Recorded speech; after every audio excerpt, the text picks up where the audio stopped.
this is editor me in the future, and I am editing this video, obviously. And before I post it, I just want to put a little disclaimer at the very beginning saying that although I don't use extreme, like, oh my gosh, this is who did it, or this is it. Like, although I don't do any of that, there are some pretty intense spoilers in what you're about to watch. So if you haven't read Home Before Dark, or if you really just don't want any spoilers about Home Before Dark, you probably want to stop watching this video right now. Watch a different one from me, please. But probably not this one. If you have read Home Before Dark, then please keep watching. Proceed.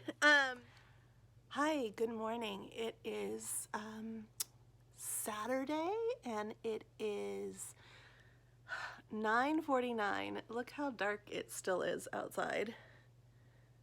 It's gonna be a dark one. It's 9:49, and I've done nothing but wash my face and get dressed because I had to run downstairs and get a package that wasn't there. Spooky. It's Halloween.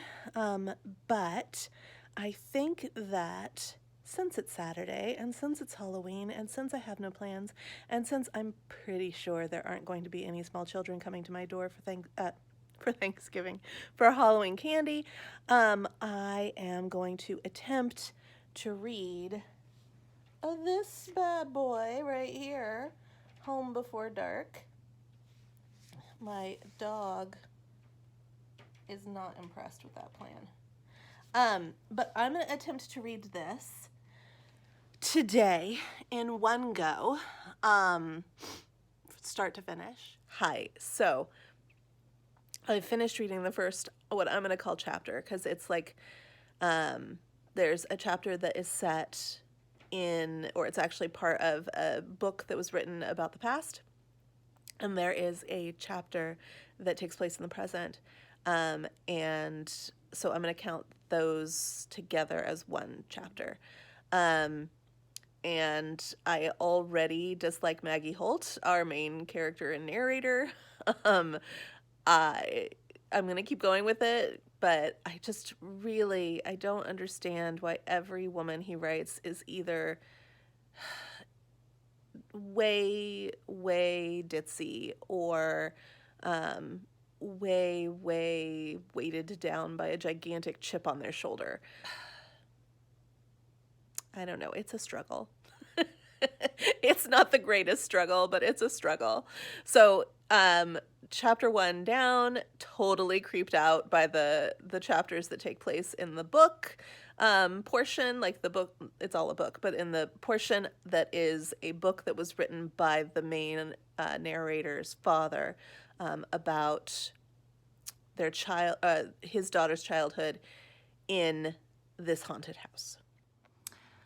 I just sneezed, so I feel like my eyes look a little weird. And my dog is crying because I'm standing in the kitchen waiting for a pot of coffee. And I haven't finished the second chapter yet, but I decided that my plants, that our indoor plants, needed to go outside, because, hey Joey, where is he? Where are you? There you are.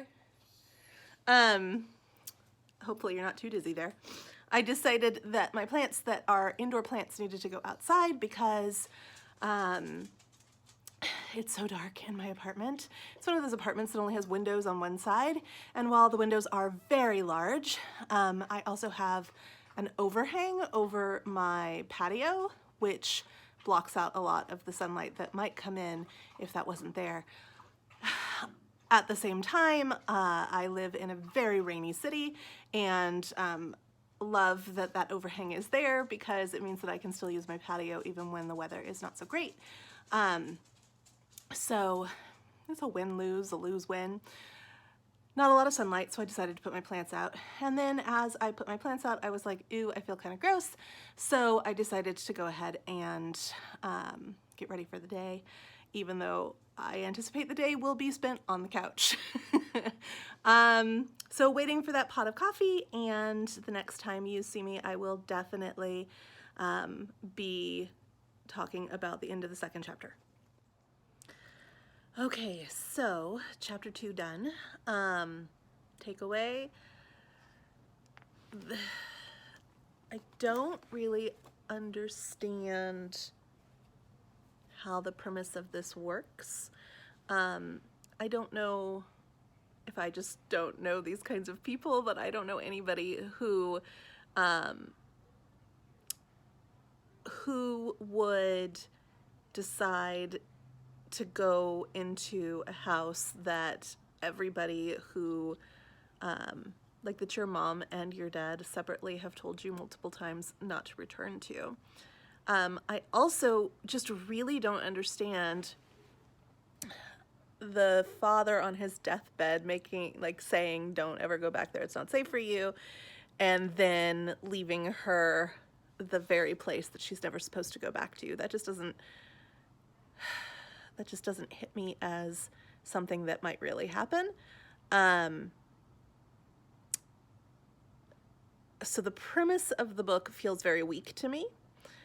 I am okay with the setup of the mother-daughter relationship, of the dysfunctionality of the family, and all of that thus far. I am also appreciative of seeing a slightly softer side of the main character, the narrator, although still the defining factor of her is this chip on her shoulder. So she's not a well-rounded character at this point. Of course, granted, we're only 2 chapters in, but I don't anticipate, because I assume that we are about to get into the nitty-gritty of the action of the story, as the character has decided that she will lie to her mother, she will return to the house, she will seek answers for herself, and so I just don't think that we're going to get a lot of character development. And maybe I shouldn't expect character development from a Riley Sager novel, but I do.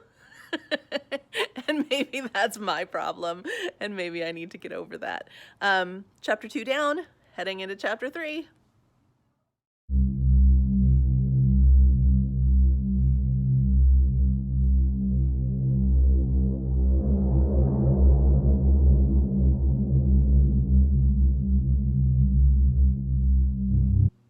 More terrible writing of women. I'll not harp on that anymore, but let me just say one more time, just with chapter 3, this is my swan song of whining about how Riley Sager writes women.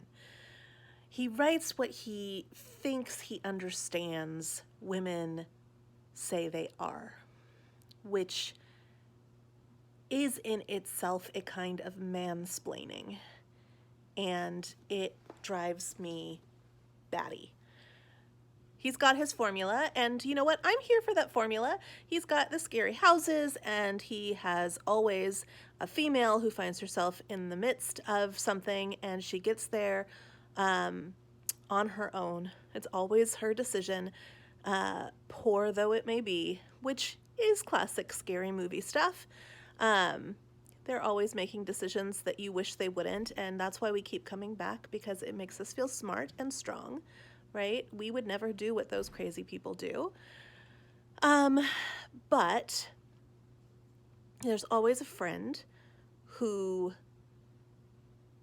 is unreachable, but promises to care for the individual, the woman who has decided to enter into the scary house.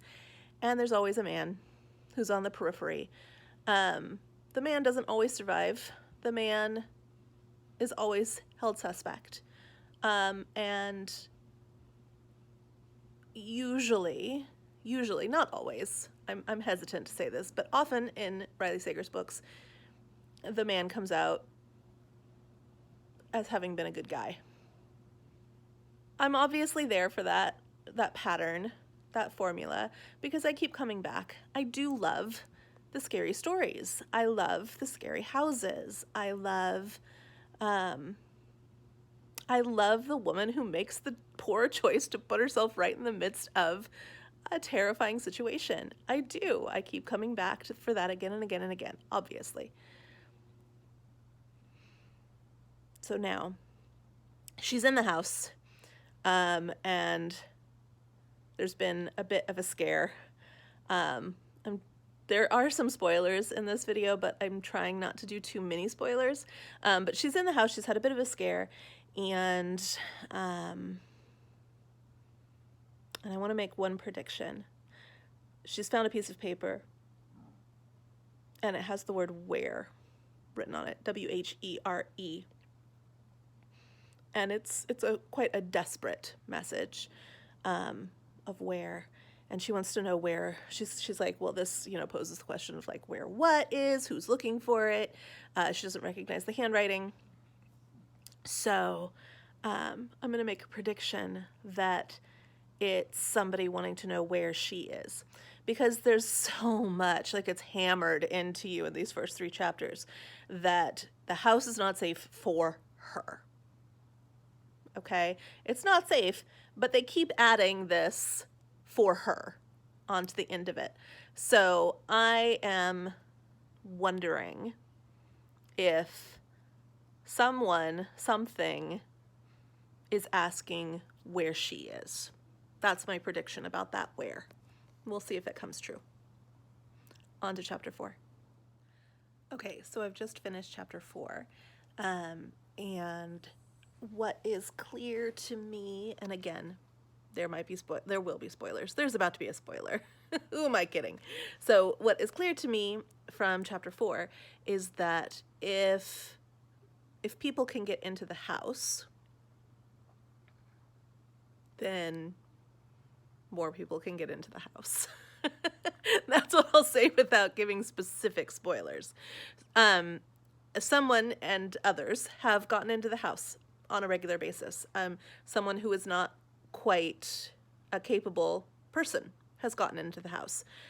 So if it's that easy for people to get into the house, then I am hesitant to say that anything weird in the future that begins to happen is going to be the cause of something supernatural. I'm going to feel that if there's things happening in the house, it's probably people who have gotten into the house, and it's quite a large house, and there are plenty of places to hide. The electricity is working, but the electrical is not reliable, and that seems convenient, as does the fact that it has been established that individuals can enter this house who are not supposed to be able to enter this house. So, so in moving forward with the story, I am feeling like the spook factor has diminished greatly already in chapter 4. Moving on to chapter 5. Also, I would just like to say that I'm kind of suspicious of the Dittmer family. I feel like perhaps they are the instigators of all of this strangeness. I'm going to stop with that, but that's another prediction. So I've predicted about the where, and I'm predicting that the Dittmers are somehow if this were an episode of Scooby-Doo, when they pull off the mask and say, it was so-and-so all along, I think that the Dittmers would be pulling off the mask. That's my prediction. So I've just finished chapter 5, and it seems like my prediction about, or not prediction, my feeling about how the creepy factor has gone down because it's probably real people getting in. It seems that Riley Sager wants to confirm that idea because all of chapter 5 does confirm that idea. I'm getting a little bit tired of the constant seesaw of, is it haunted? Is it not haunted? Is it haunted? Is it not haunted? Is the book real? Is the book not real? That's going on with our narrator. It feels like I, as the reader, already understand the dilemma, and we could be moving a lot quicker. So the pacing feels slower than other Sager novels so far.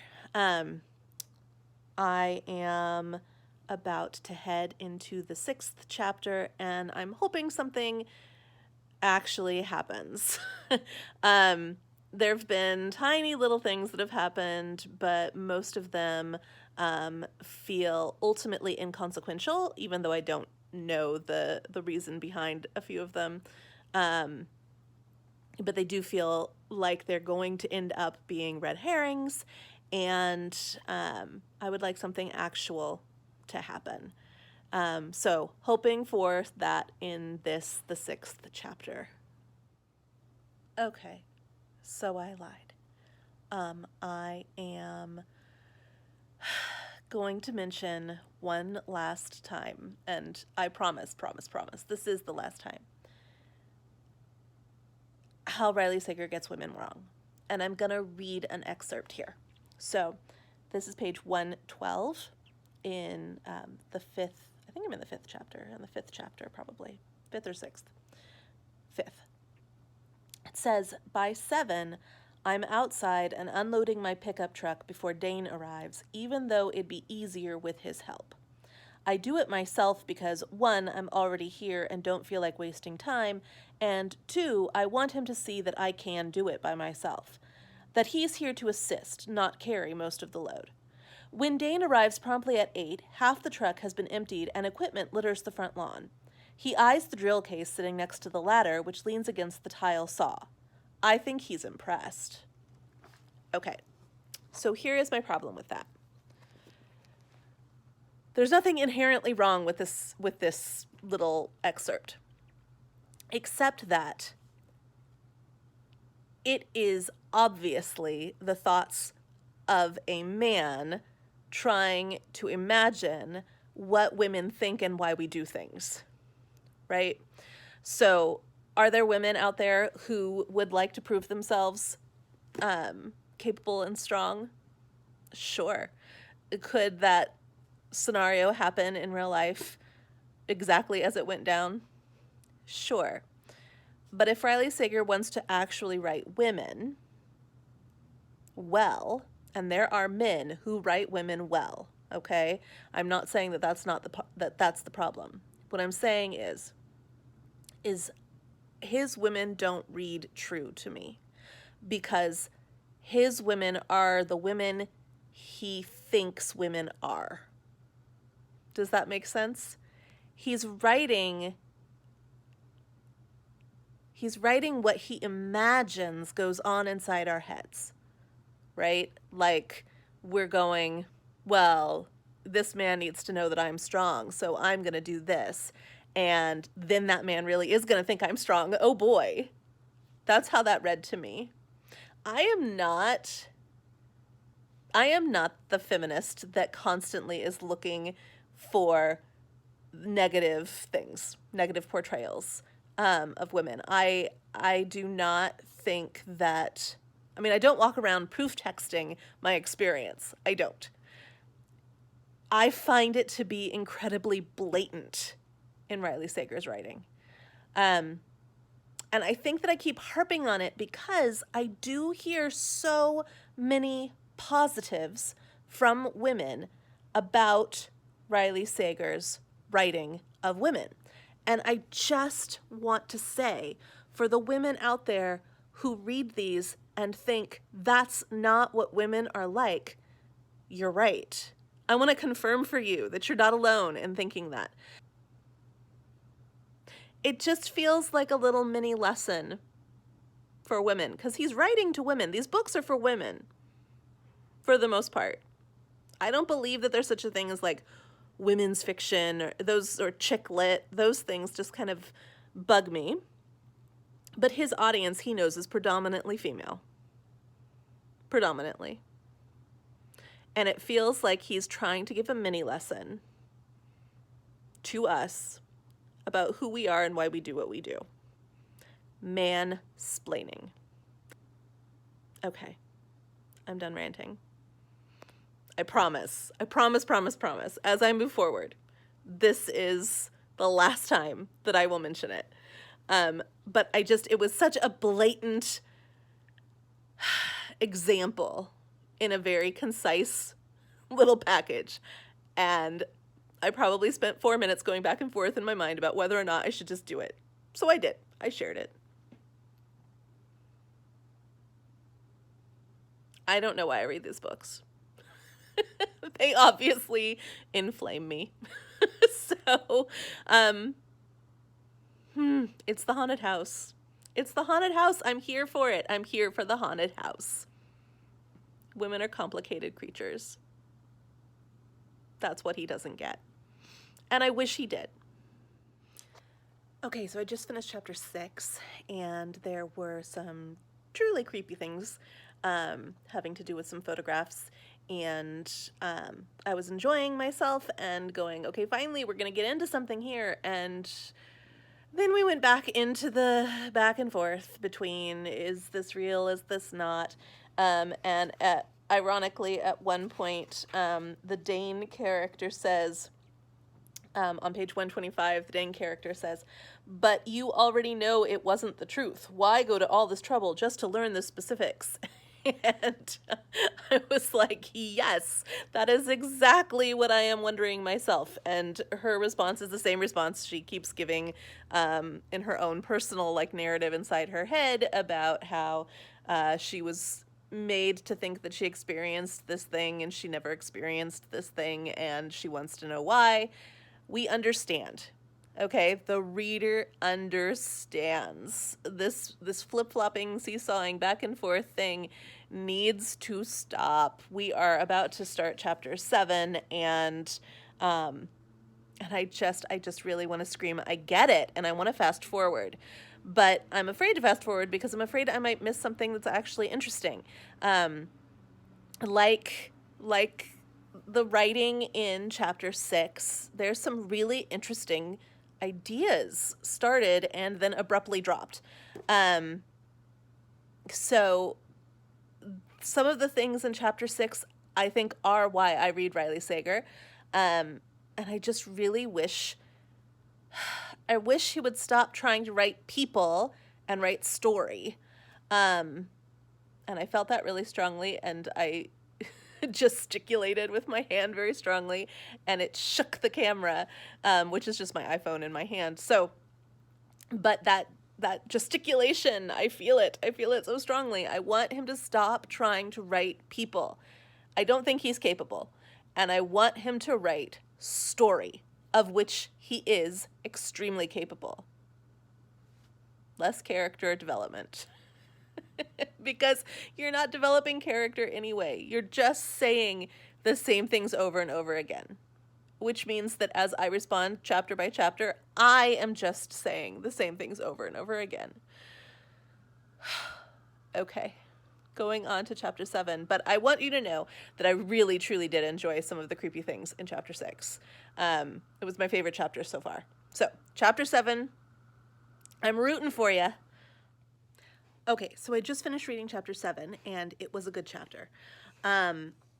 Sorry, my dog is trying to get my attention.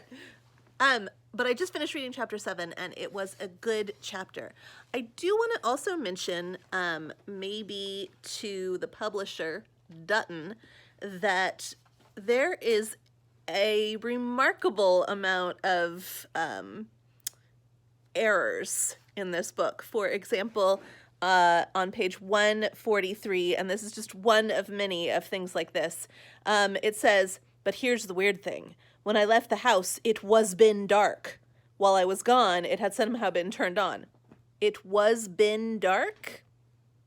And that's maybe I think it's the 6th or 7th error of editing that I have found in this book. So Dutton, you're usually better than this.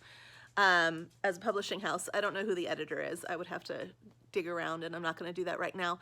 But I want to say that chapter 7, the content of chapter 7, was very interesting.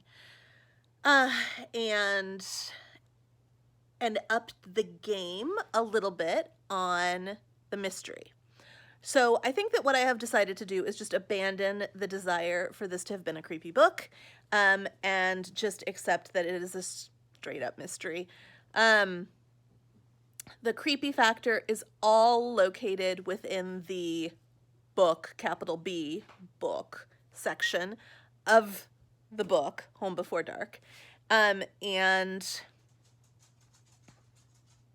honestly, I think that the book section of the book is what I was hoping to be reading today. But it's not what I'm reading today. What I'm reading today is a mystery. It's just a straight up mystery. It's not even a thriller. So I just have to come to terms with that, or I think I have come to terms with that. Chapter 6 has some great stuff in it that was truly creepy. Chapter 7 has some great foundational information in it that has upped the game of the mystery, and I am fully curious at this point. And going into chapter 8, I am excited. I have also realized that I am reading much faster than I was at the beginning, and I think that that is just because things are starting to be more interesting. There wasn't a single flip-flop in chapter 7 about should I think this is real or should I not think this is real? It was all just straight up like, this is how things are. And I appreciated that a lot. That change in direction for the narrator, I hope it sticks around. So in short, chapter 7, things are getting better story-wise. There was some character development, but for the most part, this was focused on, chapter 7 was focused on a conversation between one character and another, well, one character and our narrator, and it moved the story forward in a really great way that made a lot of sense. So anyway, yes, I'm going to get back into chapter 7, and then I will report back for you. I probably will read a couple more chapters after that and report, and then I think I'm going to make some dinner. Starting to feel quite hungry. In between chapter 6 and chapter 7, I took the dog OUT. I'm not going to say the word.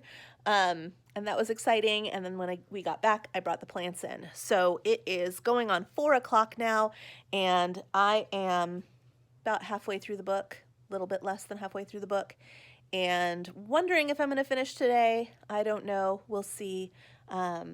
It is daylight savings time, so we are going to fall back and get an extra hour at 2 a.m., so that's awesome. And I do often stay up very late on Saturdays, so it's still in the cards. It's still in the cards. Just finished chapter 8. Excuse me. Just finished chapter 8, and things are definitely happening. Pace is definitely quickened, and it's not the story I thought it was. And that's a good thing, in a good way, because if it was the story I thought it was, then I probably would have been DNFing it right around now. But it is not the story that I thought it was. It is a completely different story, and having not read the flap or anything about this book, just knowing that it was a Riley Sager and kind of what that entailed, I went into this pretty blank slate. And I didn't anticipate this storyline at all. But overall, finally feel like this book is great. Finally feel like I'm making some progress. Finally feel like I'm involved. Still do not like the narrator at all. But I am invested in another aspect of the story altogether, which I cannot tell you because it would completely and utterly ruin, probably, I think. Having not read the end, I don't know if it will, but I anticipate that if I were to tell you what I am not telling you, it would ruin the entire book. So take that for what it is, and I'm gonna read chapter 8, and I look forward to it, which I'm really happy about, because I did not know if I would ever get to a point where I was looking forward to reading the next chapter. So I'm excited now. So chapter 9 was a bit of a throwaway chapter. Moving on to chapter 10. Okay, so I just finished chapter 10 and something definitely happens. Definitely not a throwaway chapter. At the same time, I feel like this book doesn't know what it wants to be. Yeah, I'll just stop there. I will say something definitely happens. It's definitely exciting as far as, moving the story forward, storytelling. I think I already know. I don't know how to do this without giving away major spoilers. I think I understand what just happened, and yet I don't. And yet I know I don't, because it's way too early in the book. It's way too early in the book. There's too much book left. So there's something else for me in the future as the reader, and only time will tell. Again, I'm left scratching my head about the pacing and what this book wants to be. So I continue on. I think I'm going to read 11 and 12, and then I'm going to pop some dinner in the oven. It's almost 5 o'clock. I will keep on. I mean, I'm invested now. I have to understand what happened. But also I'm just kind of done with it too. Like, it had me for 3 chapters. It had me real good. And then it just, I don't know. It all just kind of dissolved very quickly. So I'm going to keep going. Next chapter. So I just finished chapter 11. And it was just about confirming for the reader that what they think happened in the previous chapter is what happened. Yeah, I mean, I'm going to finish it now. I'm more than halfway through now. I'm definitely going to finish it, and I'm going to finish it before this day is over. But I think I'm going to stop now and make some dinner, and maybe listen to some music or watch some TV or something and take a break from it, and then come back to it. I will come back to it. If I wasn't doing this, if it wasn't Halloween and I hadn't committed to doing this chapter by chapter check-in, I would probably just leave it. I would maybe read the last chapter and put things together. What it's doing is it's giving you such a small little piece of information, confirmation, and dragging you along.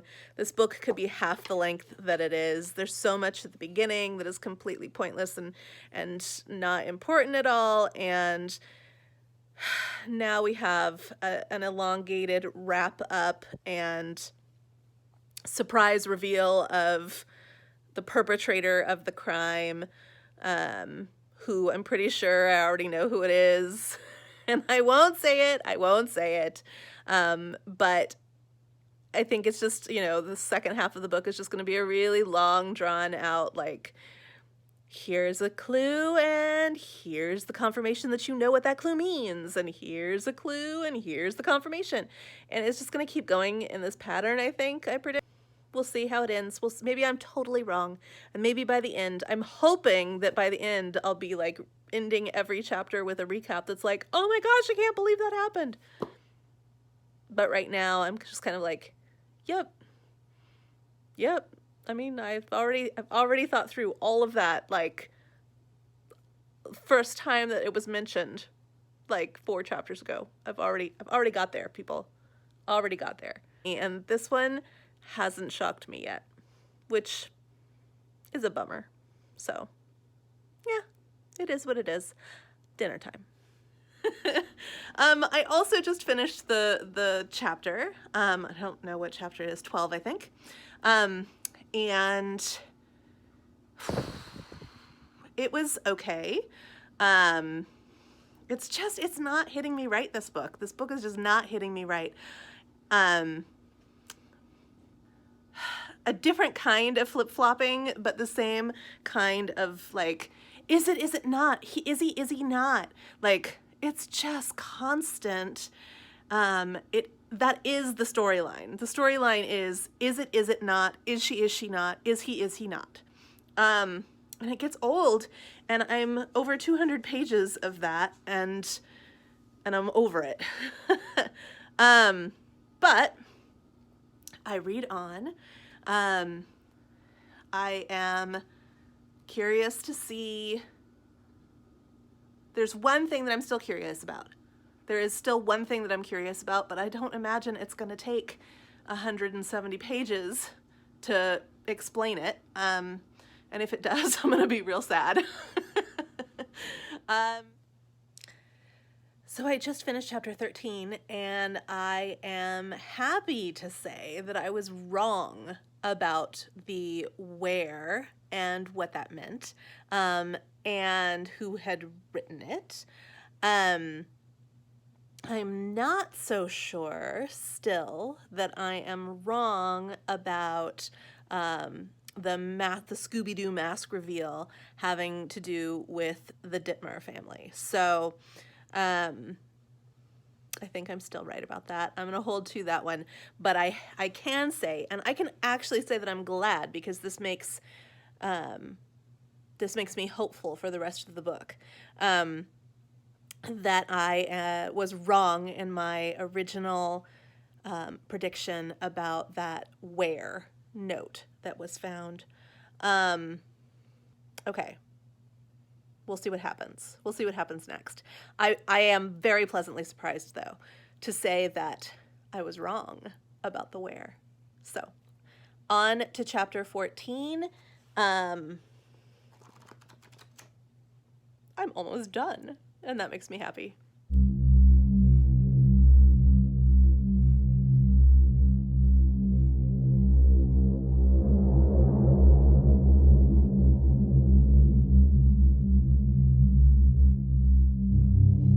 Also, before I start reading, I just have to say the name of this town is Bartleby, and I am way too much of an English teacher, because every time I read it, I add the Scrivener to the end of it, and then I have to chuckle at myself.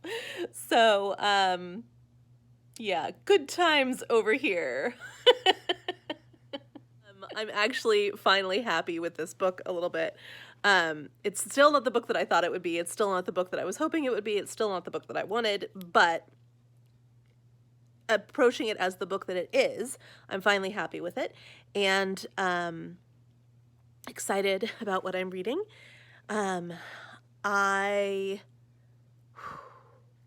think, and I'm just going to say this, and I could be totally and completely wrong, but I think that the narrator's mother.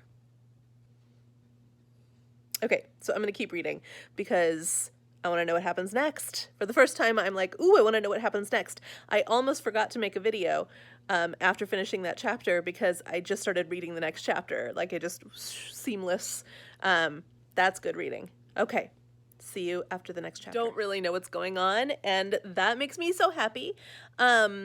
Because that's what I go into these kinds of books for. I don't want to be able to know what's going on. But I do want to say that it would have been amazing if the first 150 pages of this book were not there. It's so much better after the first 150 pages, and that's just way too long to consider it like necessary exposition for getting the story started. Especially when it's less than 400 pages, the whole book. So, at this point, I'm super into it. I'm super engaged. And I only have a little over 100 pages left, and I need to know what is going to be revealed. So I'm going to read the next chapter, and I'll see you in a couple minutes. Okay, so I just finished chapter 16, and I am wondering now if it's not our narrator. This is good. The book is good, because I have no idea, really. Like, I think maybe it's the narrator, could still be the mom, probably not a Dittmer, maybe a Dittmer, definitely could be the narrator. This is good, finally. So I just read chapter 17, and it seems like they're trying to make it not human, like they're trying to make it a ghost thing again, and I'm just not going to fall for it. Still think that maybe it's the narrator and she doesn't have a memory of what she's done. Because maybe her parents blocked that for her. This is my guess right now. Also, still possibly could be the mom. Mom is sketchily absent from the picture. And possibly still could be Dittmer. Those are still the three suspects that I think are valid. If it's not one of those three things, I'm going to be super impressed and maybe upset.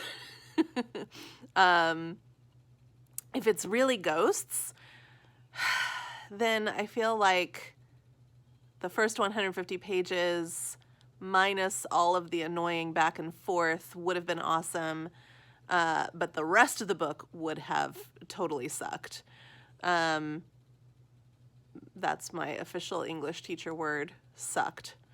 And if it is ghosts, like really ghosts, then I'm going to be disappointed, which is weird because I really went into this hoping that it was a ghost book.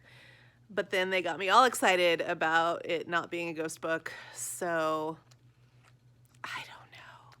This book has me feeling all the feels. Yeah, that's all. So I just finished the next chapter and it seems more and more. Did you want to say something? What do you want to say?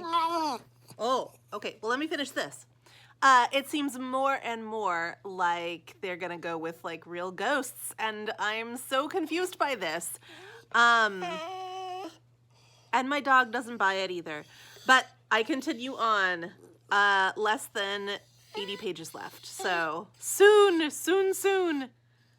Okay, so I think I read ahead a little bit.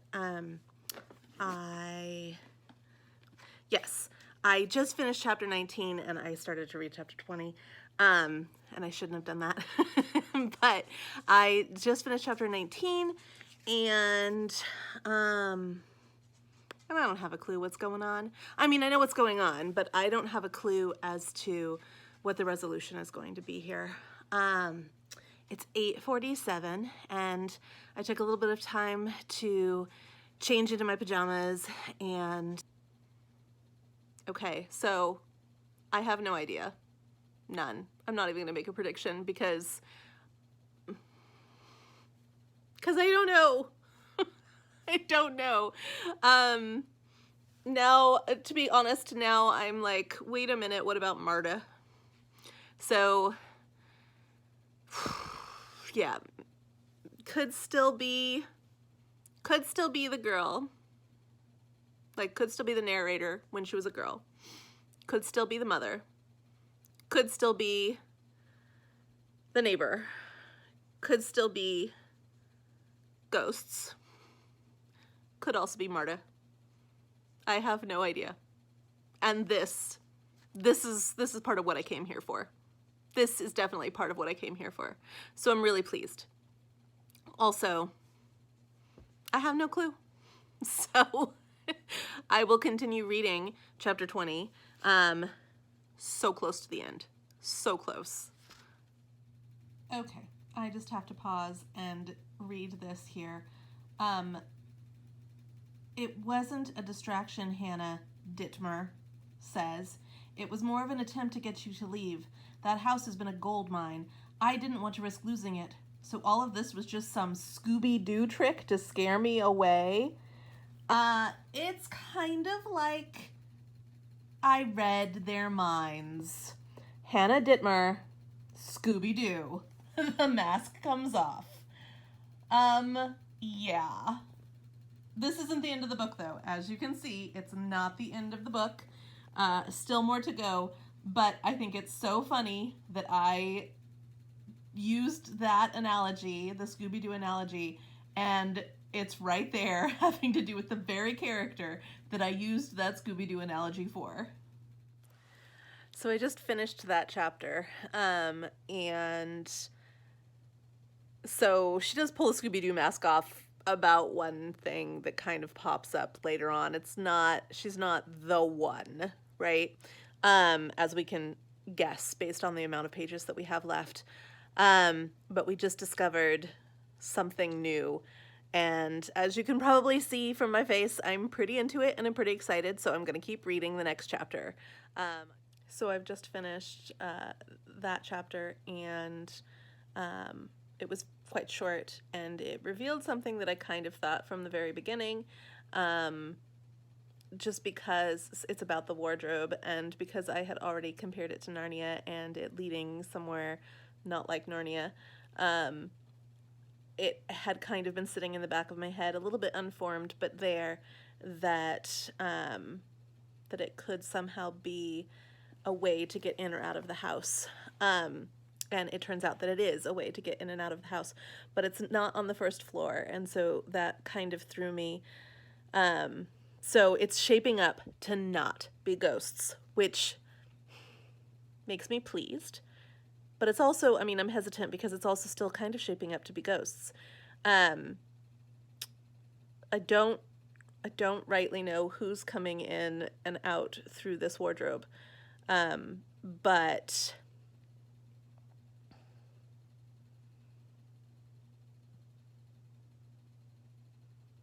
I'm thinking. I'm trying to figure it out. Instead of thinking, I think I'm just going to read the next chapter. So I just finished that chapter, and if this is the whodunit that done it, I'm super disappointed. Super disappointed. It's not somebody who I named because I thought this person was way too obvious. And if it is this person, oh, what a waste of time. And highly lacking in imagination, really. So I am going to keep reading and hoping that it is not this person. So I just finished that chapter. It appears it is the most obvious person. So when you're reading this,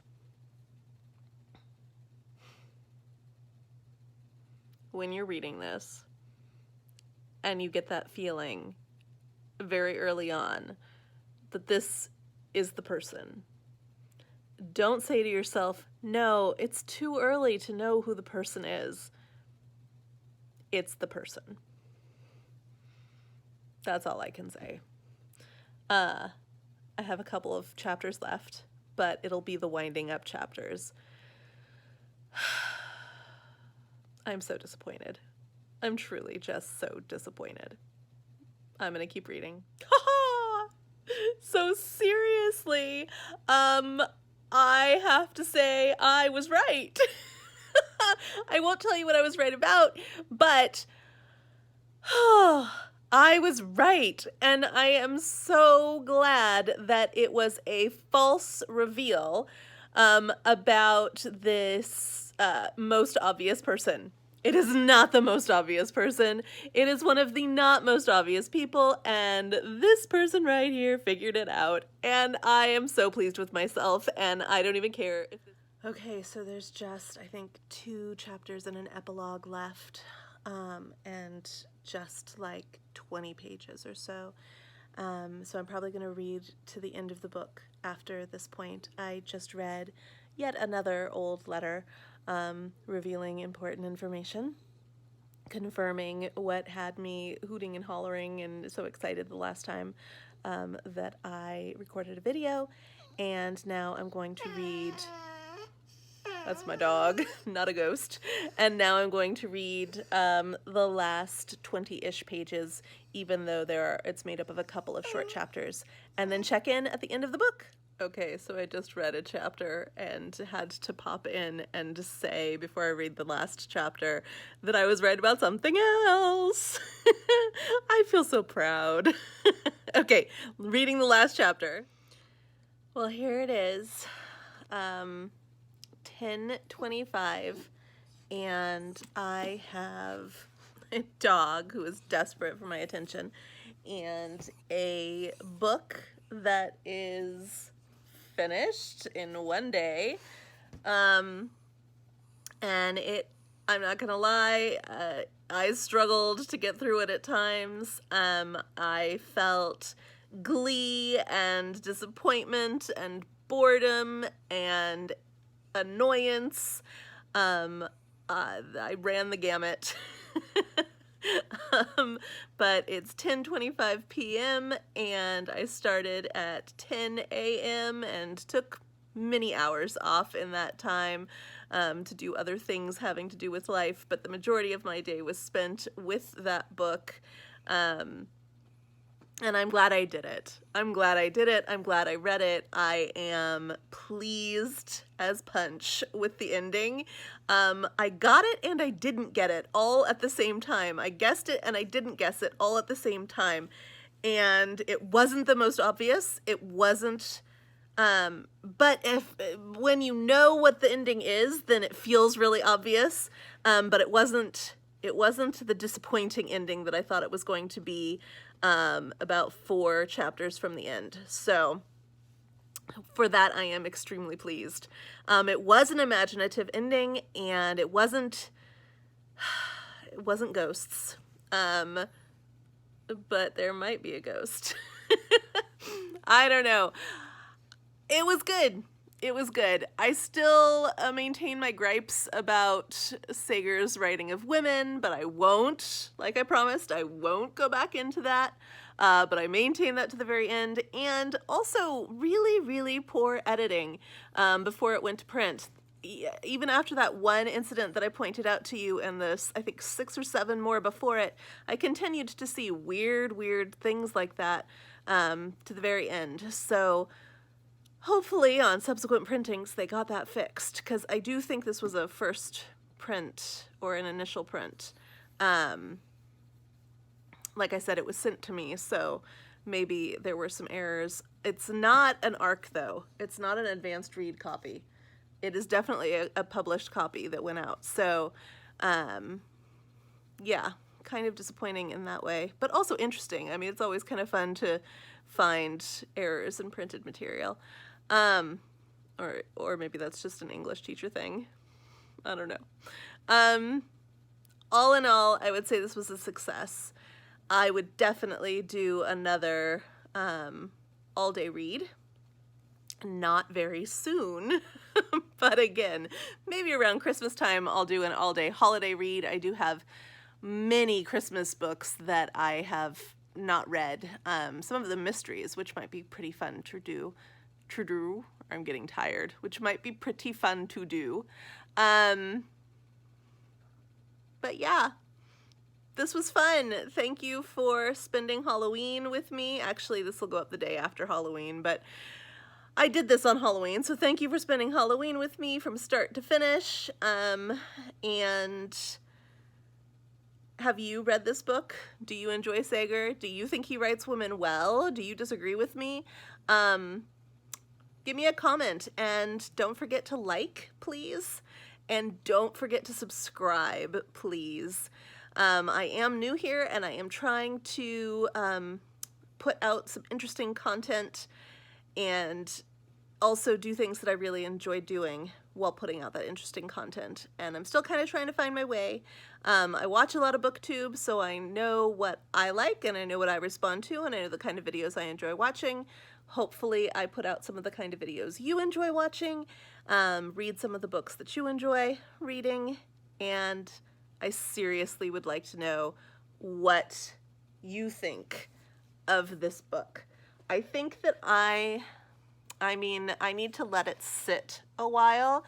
You can find my actual rating for it either on Instagram or on my Goodreads, which are linked below. But I think, and again, this might change, but I think I'm gonna rate it at 3 stars. Maybe 4, but probably 3. Definitely not lower than 3. Definitely not 5. Yeah, let me know how you would rate it. Let me know if you enjoy it. And seriously, let me know if you think he writes women well. Give me that argument. Bye.